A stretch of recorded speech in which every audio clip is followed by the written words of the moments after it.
Dang, that's some good stuff. Not even sponsored. Couldn't resist, mate. Welcome on back. In the last video, we briefly dabbled into how to get started slowly, not too fast. Pump the brakes, right?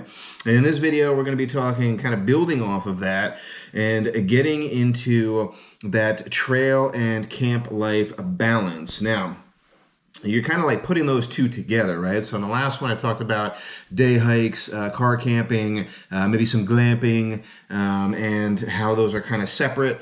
Backpacking, obviously, is kind of just putting those two together. It's sort of like the perfect marriage of putting day hiking with some weight on your back and then combining that with some camping. You're just kind of going off into the distance, getting lost in the woods, and just dropping trow and setting up camp somewhere further down the road, so to speak. So in this one, I'm going to be describing those two different styles and giving you a little bit more information on kind of what to look out for and what to be on the lookout for against.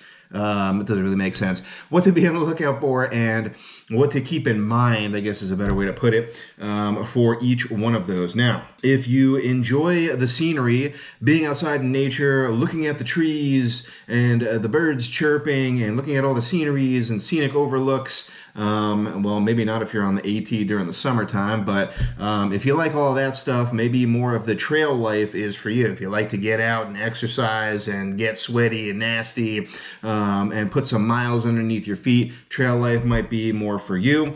Or if you're like me and you kind of know which way my opinion's leaning on this one, and you like to take a load off, right? You like to relax at the end of the day and kind of unwind, chill, rest, recuperate. If you're going out with friends, kind of shoot the breeze and just overall just try to relax and recuperate, then maybe more of the camp life is for you. So let's dive into each one of those. I'm going to talk about them kind of separately instead of synergistically, and then maybe try to tie it all in at the end. Let's see how it goes here. But each one of these needs careful attention. There's no doubt about it. So let me give you some tidbits on what to kind of look out for during each one of these activities here. So let's start with on trail here, because that's where you're going to pretty much start each one of your days and then kind of end it at camp. Or if you're on your second day, then you start it at camp and then, kind of kick off to being on trail. Anyway, you know what I mean. Let's start with on trail here. First thing that you're going to want to do is make sure that you prep for your day of hiking before you even kind of like strap up and get all the gear on and get ready to go. And even, taking a step further beyond that is before you even head out on your trip, you want to make sure that you're checking weather reports, you're checking trail conditions, seeing if anything is dangerous or anything that you kind of got to look out for. If there's anything that like a flood came in and wiped out a portion of the trail, or there's a reroute and stuff like that, all that stuff you kind of got to keep in mind. But you got to do the pre-planning before you even head out there. I'd argue that doing the pre-planning on stuff and pretty much almost everything that you do in life is going to take up more of your time and should, and doing a lot of research into it should take more time than actually getting out there and doing it. So definitely prep ahead. That's something I'm going to remind you of. I do it on my main channel too, and I say it all the time, like do your research, and I think that is going to pay dividends in the end. Next thing I got for you here is to prep by slathering up, right? Putting on the sunscreens and potentially, bug repellent if you need that, if you're in a particularly buggy area. I'm talking about all you Floridians out there, anybody who's got, 1,000,000% humidity out there. You got to be on the lookout in those areas. And in particular, too, you might be thinking like, well, I'll just cover everything up and I'll wear hoodies and a really wide brim hat, like a 10-gallon hat, and that'll cover all of my bases. Not exactly true. I thought that as well, and ended up getting a red hot chili pepper nose. So definitely want to make sure that you protect your skin. Nobody wants melanoma when you get out there.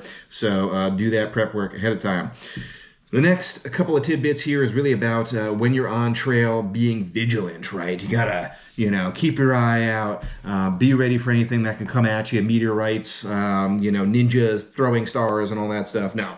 You have to always, you know, I kind of look at this and I say, you know, keep one eye on the ground and one eye in the distance. And I don't think you can physically do that with both of your eyes, but you know what I'm saying. Not at the same time anyway, but you always want to kind of be looking down, but also be looking up at the same time. You have to look at your footing. You have to make sure that you're not tripping over roots, rocks, garden gnomes, muskrat holes, anything that can kind of trip you up when you're on trail, especially if you're doing steep inclines and declines in elevation. You always got to watch your footing. You can easily roll an ankle. You can stumble down a hill. And nobody wants that. That's no bueno. The second part of that, obviously, is to look up and make sure that you're scanning the horizon. What is that for? It's mostly for, it sort of goes along with the footing, right? You want to make sure that you're not, like, falling off a precipice. I could fall into a precipice. Or into a crevice. And making sure that you're not falling off some sort of ledge, so you can kind of look in the distance for that. Mostly when you're scanning the horizon, you're looking for other stuff. And I'm talking about the fauna, not necessarily the flora, but the fauna, the animals that could be around. You got, you know, depending on where you are, you could have mountain lions, elk, deer, bears, you know, boogie monsters, Bigfoot, Sasquatch. I'm originally from New Jersey, so the Jersey Devil. Now, you want to be looking out for other animals that could be around, particularly in like certain times of the year, right? Not to scare you guys off, but, you know, animals can be active at different times throughout the year. So you got to pay attention, again, do your research on that one. And the last thing here that I would mention is, and again, this is more of like the prep work, but have your snacks and electrolytes and also your lunch kind of at the ready and ready to go. Most likely when you're traveling on trail, hopping on down the yellow brick road here, you're going to want to have easy access to things that you'll need. And one of the most important things is electrolytes. You want to make sure that you're replenishing the salt that you're dumping out excessively. If you're a heavy sweater and sweat buckets like your boy here, that's very important as far as, like, you know, chugging water. It looks like chugging booze now, but chugging water, more importantly than that, try to dump in some electrolytes there and rehydrate. That's important. Also getting to, you know, quick access to calories and quick snacks. The other piece of that would be just have your lunch ready for a, you know, a quick stoppage off to the side of the trail, right? You want to, you know, break for lunch, and you open up your pack. You don't want to have to dig all the way down to get to your meal. So without getting into crazy detail on that, just have that stuff kind of at the ready and ready to go. All right, second part of this video is going to be talking about what to look out for when you're at camp, or things to keep in mind here. The first of which is choosing a campsite. That's probably one of the most important things. Since this is a 101 course, I'm definitely going to recommend going on those trips that have pre-designated campsites that you can select along your route. So those are going to be the ones that, like, oh, I'm going to hike X number of miles and then I'm going to stop at, you know, X, Y, or Z campsite over here, and that's going to be the goal. So that is going to be paramount. I'm going to get into that a little bit more later, a little bit later on in the course here. Sorry, you know, words kind of trouble me at times, but I'm going to get into that a little bit later, particularly, like, you know, what to do if you can't make it to the designated campsite, but don't worry about that right now. Worry about that a little bit later. The next thing I'll talk about here is that, again, you still need to be vigilant, just like when you're on trail. You know, keep your ears out, keep your eyes out, everything peeled, not in like a weird, excessive kind of way of like, oh my God, like everything's out to get me and I'm so scared kind of thing. But more so just to know what is around, right? Especially like a pre-designated campsite. Animals know where to find food, right? And it could be a recent stomping ground where animals know how to sniff out food and they know where sources of food are. So it could be a scenario where you might have heavier animal traffic in those designated campsites.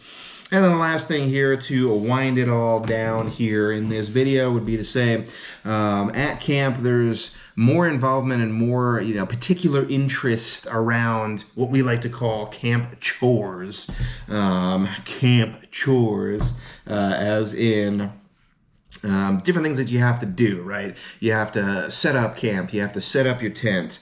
If you're having a fire, you gotta gather firewood. You gotta process the firewood. You have to set up your meal kit so that you can make your meal and eat your meal. And then you have to make sure that you're keeping some level of hygiene, even though you're probably still gonna stink. But like brushing your teeth and stuff like that at night.